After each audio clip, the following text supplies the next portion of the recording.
இது ஒரு serious area of கன்சர்னாவே இருக்கு. இப்ப அவரே, இல்ல அவர மாரியே ஒரு பிளேயர் டெஸ்ட் ஸ்குவாட்ல இல்லங்கிறது தான் இங்க பெரிய ப்ராப்ளமா இருக்கு. நம்ம இந்தியன் டொமஸ்டிக் கிரிக்கெட்ல நெறைய டேலண்ட்ஸ் இருக்காங்க. பேட்ஸ்மேன், பவுலர்னு நெறைய ப்ராஸ்பெக்ட்ஸ் இருக்காங்க.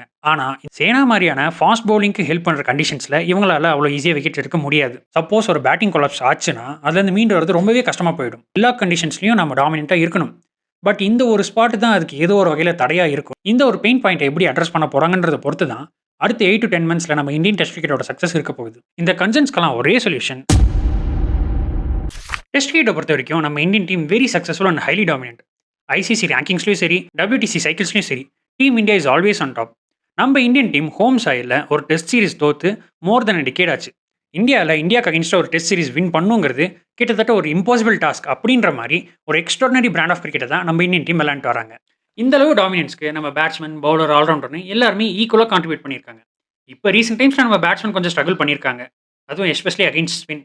போன வருஷம் ஆஸ்திரேலியா சீரிஸ்ல பார்த்தோம். இந்த வருஷம் இங்கிலாந்து சீரிஸ்லையும் பார்த்தோம். நம்ம பேட்ஸ்மேன் ஸ்பின்னர்ஸ்க்கு அகைன்ஸ்டா கொஞ்சம் ஸ்ட்ரகிள் பண்ணியிருக்காங்க. ஈவன் போன டெஸ்ட் மேட்சஸ்ல கூட நம்ம பேட்ஸ்மேன் ஸ்ட்ரகிள் பண்ணியிருக்காங்க. ஈவன் தோ நம்ம பேட்டர் ஸ்ட்ரகிள் பண்ணியிருந்தாலும் நம்மள பெயில் அவுட் பண்ணி காப்பாற்றினது நம்மளோட லோவர் ஆர்டர் கான்ட்ரிபியூஷன்.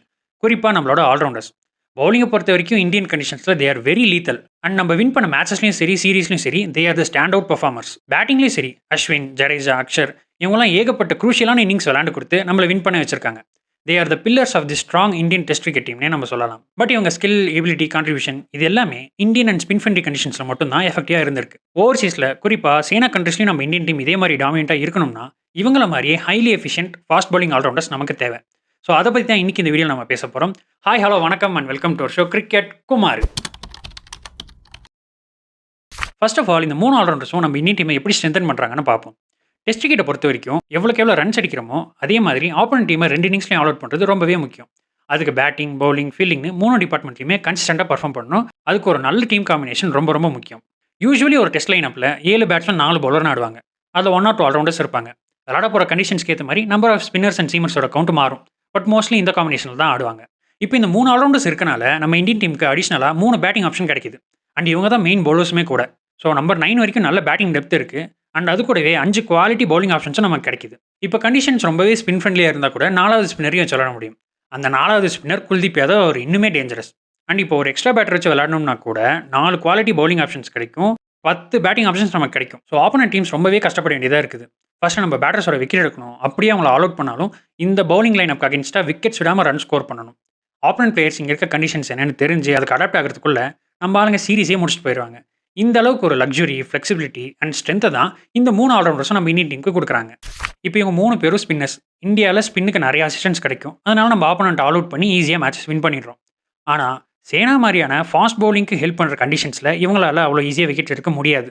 ஒரு ஸ்பின்னரே போதுன்ற நிலமையில தான் அங்கே இருக்க கண்டிஷன்ஸ் இருக்கும். அப்போ இந்த 3 பேரில் யாராவது ஒருத்தர் தான் விளையாட முடியுன்ற நிலைமைக்கு வருது.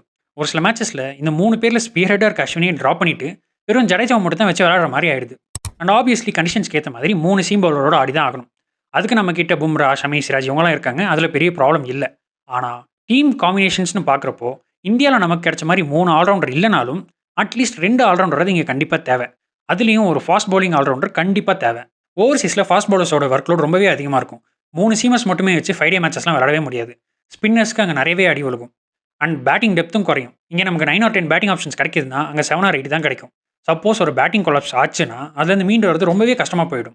ஈவன் தோ நம்ம பவுலர்ஸ் நல்லாவே போட்டாலும் ஆப்போனன்ட் பேட்ஸ்மேன் கேர்ஃபுல்லாக ஆடிட்டு வேற வீக் பவுலர் வந்ததும் இல்லைனா இவங்களே டயர் ஆனதும் பால் ஓல்ட் ஆனதும் ஈஸியாக ரன் ஸ்கோர் பண்ணிட்டு போயிடுவாங்க.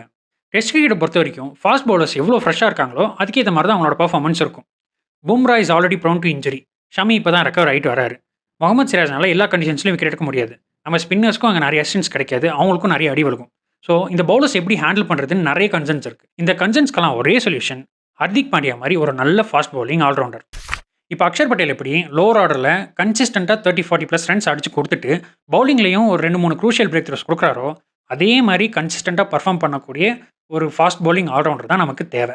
ஹர்திக் இந்தியா ப்ரொடியூஸ் பண்ண one of the finest fast bowling allrounders. அவரோட பிரசன்ஸ் டீம் காம்பினேஷன் எப்படி பூஸ்ட் பண்ணுங்கிறதுக்கு லைவ் எக்ஸாம்பிள் இந்த வருஷம் நடந்த T20 வேர்ல்ட் கப் அண்ட் போன வருஷம் நடந்த ODI வேர்ல்ட் கப். நம்ம இந்த வருஷம் ஜெயிச்சதுக்கும் போன வருஷம் ஜெயிக்காததுக்கும் ஒரு மேஜர் டிஃப்ரென்ஸ்னா அது இந்த ஆல்ரவுண்டர் தான். இப்போ அவரே, இல்லை அவரை மாதிரியே ஒரு பிளேயர் டெஸ்ட் ஸ்குவாட்ல இல்லைங்கிறது தான் இங்கே பெரிய ப்ராப்ளமாக இருக்குது. அவருக்கு நிறைய இன்ஜுரி கன்சர்ன்ஸ் இருக்குன்றதுனாலேயே ஒயிட் பால் கிரிக்கெட்லேயே அவரால் நிறைய மேட்சஸ் ஆட முடியாமல் போயிருக்கு. டெஸ்ட் கிரிக்கெட் விளையாண்டு பல வருஷங்கள் ஆச்சு. இப்போ அவரோட ஃபிட்னஸில் நிறைய அன்சர்டனிட்டிஸ் இருக்குங்கிறப்போ அவரை தாண்டி நமக்கு வேற என்ன ஆப்ஷன்ஸ் இருக்குன்னு தான் நம்ம பார்க்க வேண்டியதா இருக்கு. இப்போ இந்தியாவுக்கு இருக்க ஆப்ஷன்ஸ்லாம் என்னன்னு பார்த்தா, ஷர்துல் தக்கூர், சிவம் துபே, நிதிஷ்குமார் ரெட்டி இவங்கலாம் தான் இருக்காங்க. சிவம் துபே என்னதான் பேட்டிங்ல ஆடி குடுப்பாருன்னு நம்ம நம்பினாலும், அவரோட பவுலிங் அந்த அளவுக்கு எஃபெக்டிவா இருக்காது. நிதிஷ்குமார் ரெட்டி ஒரு நல்ல ஆப்ஷன் தான். அவர் நல்லா பேட்டிங் ஆடுவாரு. இந்த வருஷம் ஐபிஎல்ல கூட அவரோட பேட்டிங்லாம் நம்ம பார்த்தோம். பவுலிங்கும் ஓரளவுக்கு நல்லாவே போடுவாரு. ஆனா டெஸ்ட் கிரிக்கெட் ஆடுற அளவுக்கு, அதுவும் ஓவர்சீஸ்ல டெஸ்ட் கிரிக்கெட் ஆடுற அளவுக்கு அவருக்கு எக்ஸ்பீரியன்ஸ் இருக்கான்னு கேட்டா எக்ஸ்பீரியன்ஸ் பத்தாது. ஸோ நமக்கு இருக்க நெக்ஸ்ட் வையபிள் ஆப்ஷன்னா அது ஷர்துல் தக்கூர் தான். ஸோ ஃபார் சைனா கண்ட்ரீஸ்ல அந்த ஆல்ரவுண்டர் ஸ்பாட்ல அவர் தான் ஆடிட்டு இருக்காரு. ஒரு சில மேட்சஸ்ல அவரும் கான்ட்ரிபியூட் பண்ணியிருக்காரு. பட் அக்ஷர் மாரியோ இல்ல பாண்டியா மாரியோ கேம் சேஞ்சரான்னு கேட்டா கிடையாது.